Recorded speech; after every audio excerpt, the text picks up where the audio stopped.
ഓം നമോ നാരായണായ. ഹരിപ്രിയ അസ്ട്രോവിഷൻ ചാനലിലേക്ക് എല്ലാവർക്കും സ്വാഗതം.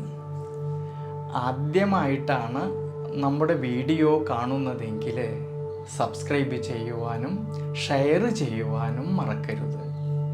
കൂടാതെ ജാതക സംബന്ധമായിട്ട് എന്തെങ്കിലും സംശയം തോന്നുന്ന പക്ഷം എൻ്റെ ഈ വാട്സപ്പ് നമ്പറിൽ ബന്ധപ്പെട്ടോളൂ. ശുഭഗ്രഹങ്ങളിൽ വെച്ച് ഏറ്റവും ശുഭഗ്രഹമായിട്ടുള്ള സത്വഗുണ പ്രധാനിയായിട്ടുള്ള ദേവഗുരുവായിട്ടുള്ള വ്യാഴം തിരുവാതിര നക്ഷത്രക്കാരുടെ 12ാം ഭാവമായിട്ടുള്ള വ്യയസ്ഥാനത്തിലൂടെ സഞ്ചരിക്കുന്ന സമയമാണ് ഈ ഒരു വർഷക്കാലത്ത്. പൊതുവെ തിരുവാതിര നക്ഷത്രക്കാർ അവരുടെ ദൈനംദിന ജീവിതത്തിലും കുടുംബ ബന്ധങ്ങളിലും മക്കളിലും തൊഴിലിലുമെല്ലാം തന്നെ കൂടുതലായിട്ട് ആത്മാർത്ഥത കാണിക്കുന്നവരാണ്. അതുകൊണ്ട് ഒരുപാട് സുഹൃത്ത് ബന്ധങ്ങളും സഹായ മനസ്ഥിതിയും ഉള്ളതായ ഈ നക്ഷത്രക്കാരിൽ, ഈ തിരുവാതിര നക്ഷത്രക്കാരിൽ 2024 മെയ് മാസം മുതൽ 2025 മെയ് മാസം 15-ാം തീയതി വരെയുള്ളതായ ഒരു വർഷക്കാലത്ത് ശ്രദ്ധയും ഈശ്വരാനുഗ്രഹവും പരിശ്രമശീലവും പ്രത്യേകിച്ച് ക്ഷമാശീലവും കൂടുതലായിട്ടും വേണ്ടുന്നതായിട്ടുള്ളൊരു സമയമാണ്.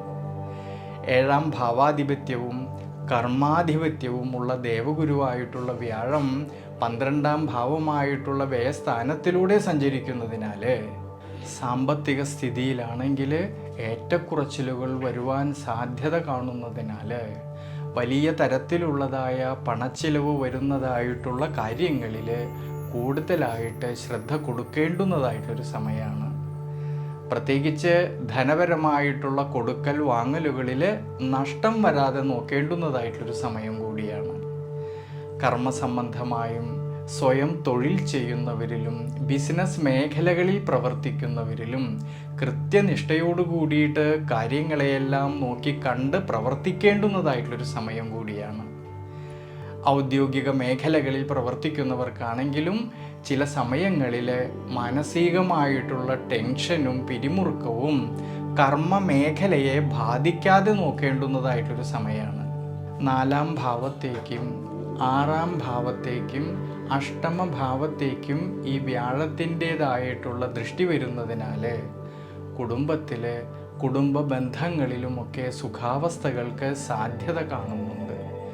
പഠിക്കുന്ന വിദ്യാർത്ഥികൾക്കാണെങ്കിലോ കഠിനാധ്വാനം ചെയ്ത് പഠിക്കുന്ന കാര്യങ്ങളിലേക്ക് കൂടുതലായിട്ടും ശ്രദ്ധ കൊടുക്കുന്ന പക്ഷം വിജയ സാധ്യത കാണുന്നതായിട്ടൊരു സമയം കൂടിയാണ്. പ്രത്യേകിച്ച് തിരുവാതിര നക്ഷത്രക്കാർ ദൈവീകപരമായിട്ടും ഈശ്വരീയപരമായിട്ടും ധാരാളം ചിന്തകൾ വർദ്ധിക്കുന്നതായിട്ടുള്ളൊരു സമയമാണ്. പ്രത്യേകിച്ച് ഈ സമയത്ത് അഷ്ടാക്ഷരി മന്ത്രം കൊണ്ട് ഭഗവാൻ അർച്ചന ചെയ്യുന്നതും ഭഗവാന് പാൽപായസ നിവേദ്യം ചെയ്യുന്നതും കദളിപ്പഴ നിവേദ്യം ചെയ്യുന്നതും എല്ലാം വളരെ വളരെ ഐശ്വര്യമായിട്ട് കാണും.